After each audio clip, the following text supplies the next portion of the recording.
Hello and welcome to the RazorwireReviews Bat-a-thon Returns Part 4 Batman 89 Redux. Now, you may remember I talked about Batman, the Tim Burton directed film from 1989. Back in the original RazorwireReviews Bat-a-thon, it was the first part back in 2012. And so I've already reviewed the film. I've already reviewed the Blu-ray in depth. So what more have I got to say about the film? Well, last year was the 25th anniversary of Batman, and a new Blu-ray was released, so I'm going to review that at the end of this video. But first I'm going to show you kind of my collection for Batman 1989. It's a special film to me. It's a film I've grown up with. It's what introduced me to Batman. It's what made me love Batman in the first place. And every time I see it, it just becomes more special, really. So I'm going to show you my Batman collection. First the print, and then the home video collection. I have an edition from every format practically. Well, all the big heavy hitting formats anyway. So first of all, we have in print form the Batman 1989 novelization, which was written by Craig Shaw Gardner based on the story and screenplay by Sam Hamm and Warren Scarron, and the character created by Bob Kane. So there you go. The world's most awesome crime fighter is about to meet his match. This is an old used copy, but nonetheless, I haven't read it. How many pages is this? We have 221 pages. Let's read the last paragraph, shall we? They turned off the bat signal as the sun set over Gotham City, a much quieter Gotham City. Down on the streets, people laughed, music played, life went on. And overhead, the gargoyles watched silently from the old Gotham Cathedral. Long ago it was believed that gargoyles could protect a place from evil. One of the gargoyles moved. I am the Batman. Don't know what that ending's all about. But yeah, 221 pages, and we have some colour pages on the inside there. It says it down the bottom, Michael Keaton is the legendary Dark Knight. Batman and Joker, got some great images in here. So yeah, I picked this up recently actually, very cheaply, and I wanted to add it to the collection, and I'm sure I'll read this at some point because I know novelizations usually veer off a little bit from the film. Usually there's stuff in the screenplay which the authors who write the novelizations, you know, they take the screenplay and they kind of transpose that into novel form, add their own twist on it. But of course there are lines that get cut before the film is you know, in the final cut mode, and then you know, yeah, just little changes and stuff. So it'll be interesting to read and see if there are that many changes. And this is I don't know when this was released and if it came out exactly when the film did. First published in Great Britain in 1989. So yeah, there we go. This one's for the Million-Year Picnic and all who toil and buy therein. This is really cool. We got Batman there in the prologue. Pretty cool. Let's put that there for now. And then we have the graphic novel, or the comic version, which is awesome. I mean, just look at that artwork, absolutely fantastic. Brilliant stuff. Gorgeous artwork of the film. We open up, and oh, this is really cool. It's got kind of the credits on the inside there, and then we have kind of a film reel that shows the opening of the film. And then it goes over to, you know, you're trespassing, rat breath. Trespassing, you don't own the night. Tell your friends, tell all your friends, I am the night. So I guess again, different lines of dialogue and stuff. Although I'm sure it has all the classics. It must do. Again, this really done well. All the actors look just like they do in the film, really. You got Vicky Vale taking pictures of Batman when he's laying the flowers down at the spot where his parents were murdered. Love that Joker. Yeah, this is really great. I know the one I want to find now, though. Yeah. Those toys! Where does he get those wonderful toys? So, there you go. Great stuff. I haven't really read this all the way through. I probably should. Let's just flip to the end and see what the the last panel is like. Pretty cool. So there you go. That's the graphic novel of Batman. Now, on to the actual editions of the film itself. Let's see. Oh, we might fall off here. Should be alright. It says on the spine. Movie tie-in, just in case you weren't sure. Right. There we go. Stay. Alright, so here is the first ever edition of Batman I owned. The VHS. Of course it has the classic bat symbol, and it has Batman, Jack Nicholson and Michael Keaton on the front there. This is the copy that I owned and that I watched to death. You know, this is it. This is the origin, the genesis right here in my hand of my Batman fandom. Just looking at it, just, you know, it just pleases me. You know, it says the packaging designs from 1995.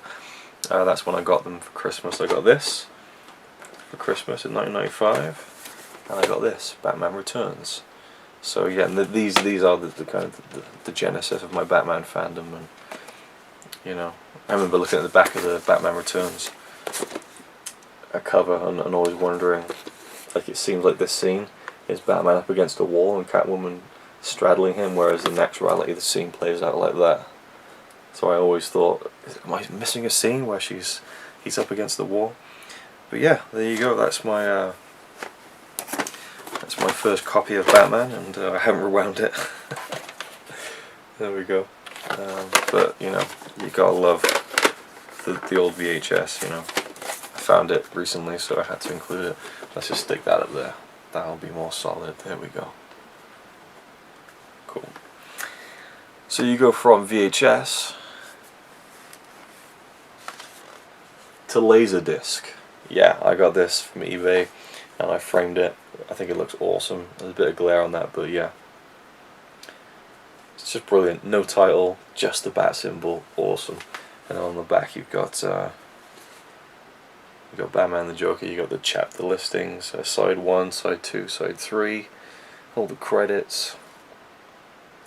If this has any bonus features, might be before the time of yeah, it's got all like quotes and stuff, you know. Jack is dead, my friend, and I'm glad you're dead. You're not exactly normal, are you? Gotta go to work. A bat in my belfry. He gave us a signal. Yeah, so that's cool. Extended play, widescreen. This video disc is extended play. In this format it can offer chapter search, scan, pause and dual channel sound depending on the recorded contents.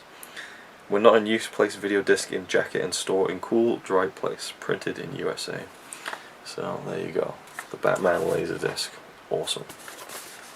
And why do I collect these? Well, just because I love the film so much. There are a few films I will collect loads of editions of, and Batman '89 is one of them. So we move from VHS to Laserdisc over to DVD. We have the old snapper case from Warner Brothers. Special features are interactive menus, production notes, scene access, and languages in Dolby Digital 5.1 and Arabic subtitles. So there you go, the movie of the decade, it says on the back there. Again, no title, you just need the bat symbol, you know what it is. And I'm a fan of these old snapper cases, I do quite like them. And yeah, there you go, the DVD. Just stick that up there.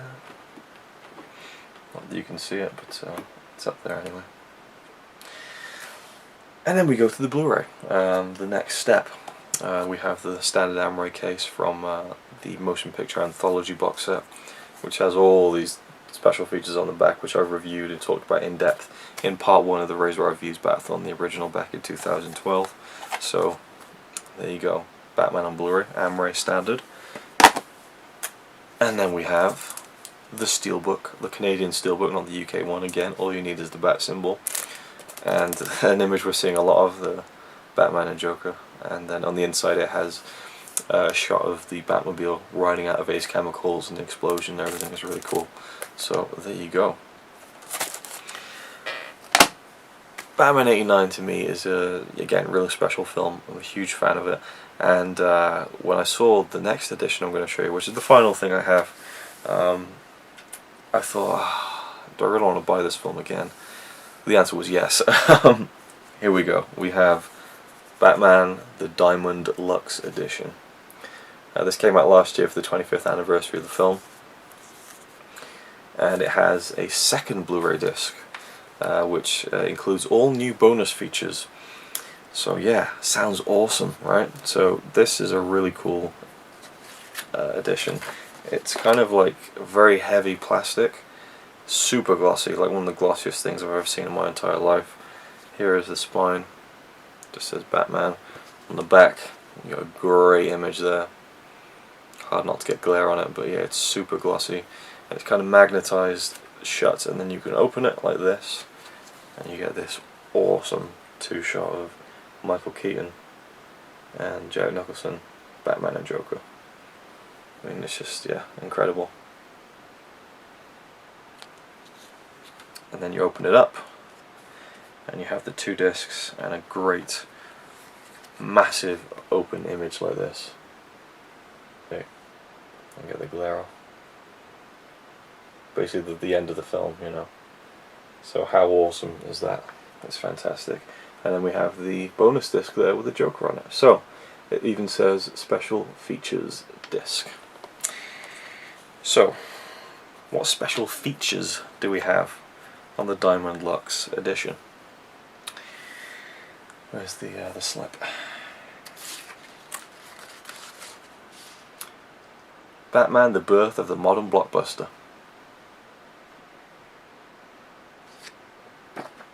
Yeah, there's one bonus feature on disc 2, and it is 25 minutes long.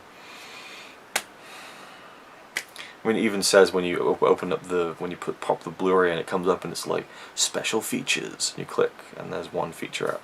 Now, I will say the feature is very good. It goes into the promotion of Batman. It talks about how the film came about, how the Warner Brothers are working on it for most of the 80s, and the advertising campaign, you know, the first trailer announcing that Keaton was going to be Batman, and there's a newly recorded interview with Michael Keaton for this.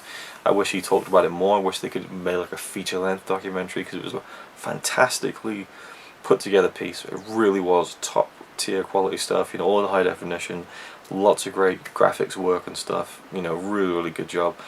And again, the heads of Warner Brothers at the time talk about it. They talk about how when they heard Michael Keaton was going to be, that was who Tim Burton wanted. They said, over our dead body, you know.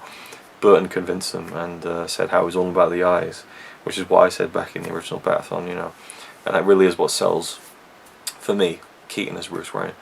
But yeah, they talk about having just the poster just being the symbol and no text, you know, stuff like that. It's fantastic. And then people talk about the reaction to the film, how it was the birth of this event movie of the summer. You know, there'd been blockbusters before, but this was a whole different animal. This was a pop culture saturation event. You know, everyone was talking about it. It was everywhere. You know, the merchandise, anything they could slap Batman on, they did. And yeah, so it's a really good 25-minute featurette. Is it worth picking this up just for that? Probably not, but for me, who was a hardcore fan of this film, I had to get it, and I think the packaging is gorgeous too, so that kind of swayed my decision. Anyway, so there we go. That is Batman '89 Redux. I'm sure there's much more I could talk about with this film, but I'll leave it at that for now. I think this is a nice, manageable video. You know, I'd love to just do an audio commentary on this film. There's so much I'd love to just wax lyrical about when it comes to this film, but that has been my my gush fest for Batman '89, and next week we'll get into another review of something Batman related. I won't say what it is yet, it'll be a surprise, and yeah, it'll be something I haven't talked about before, so you can look forward to that. So stay tuned for next Monday for what would it be, part 5 of the Bat-a-thon. Same bat time, same bat channel.